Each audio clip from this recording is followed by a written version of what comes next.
ఖలిస్తాన్కి సంబంధించి ఓ పక్కన భారతీయుల ప్రమేయం లేదు, అక్కడే వాళ్ళల్లో వాళ్ళకి గొడవలు వచ్చినాయి అని తేలిన కెనడా ప్రధానమంత్రి మాత్రం కొత్త యాంగిల్లో మళ్ళీ భారత్ మీద విషయం చిమ్ముతానే ఉన్నాడు.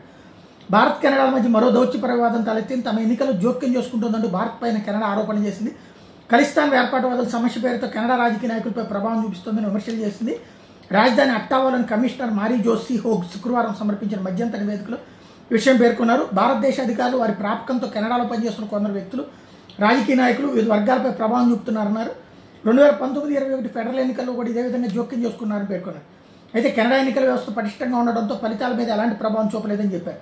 194 పేజీలు ఉన్న ఈ నివేదికలో భారత్ పేరు 43 సార్లు ప్రస్తావించారు. చట్టబద్ధమైన ఖలిస్తాన్ అనుకూల రాజకీయ వాదనలకు కెనడాలో అతి స్వల్పంగా ఉన్న ఖలిస్తానీ తీవ్రవాదానికి మధ్య ఉన్న తేడా భారత్ గమనించడం లేదని, రెండింటిని ఒకటిగానే భావిస్తోందని అభిప్రాయపడ్డారు. భారత అధికారుల తరపున కెనడాలో ప్రాక్సీ ఏజెంట్లు నెట్వర్క్ మాదిరిగా పనిచేస్తున్నారని ఆ నివేదిక చెప్పింది.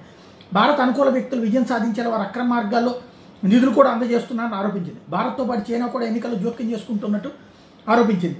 ఖలిస్తాన్ తీవ్రవాది హర్దీప్ సింగ్ నిజ్జర్ హత్య కేసులో శుక్రవారం కెనడా పోలీసులు మరోవైపు 3 భారతీయులను అరెస్ట్ చేశారు. కరణ్ప్రీత్ సింగ్, కమల్ప్రీత్ సింగ్, కరణ్ ట్రార్ని అరెస్ట్ చేసినట్టు రాయల్ కెనడియన్ మౌంటెడ్ పోలీసులు అసిస్టెంట్ కమిషనర్ చెప్పారు. ఈ ముగ్గురు 20లో ఉన్నవాళ్ళు. వాళ్ళ మీద ప్లస్ డిగ్రీ మర్డర్ కేసులు పెట్టడంతో పాటు హత్య కుట్ర పన్నార ఆరోపణలు కూడా నమోదు చేశామని చెప్పారు. వాళ్ళకి భారత ప్రభుత్వంతో ఉన్న సంబంధాలపై ప్రత్యేకంగా దర్యాప్తు చేస్తామని చెప్పారు. విద్యార్థి విషయాల మీద వచ్చిన ఆ ముగ్గురు భారత నిఘా అధికారుల సూచనల మేరకు నిజాన్ని హత్య చేశారన్న దాని మీద దర్యాప్తు చేస్తామని ప్రకటించారు.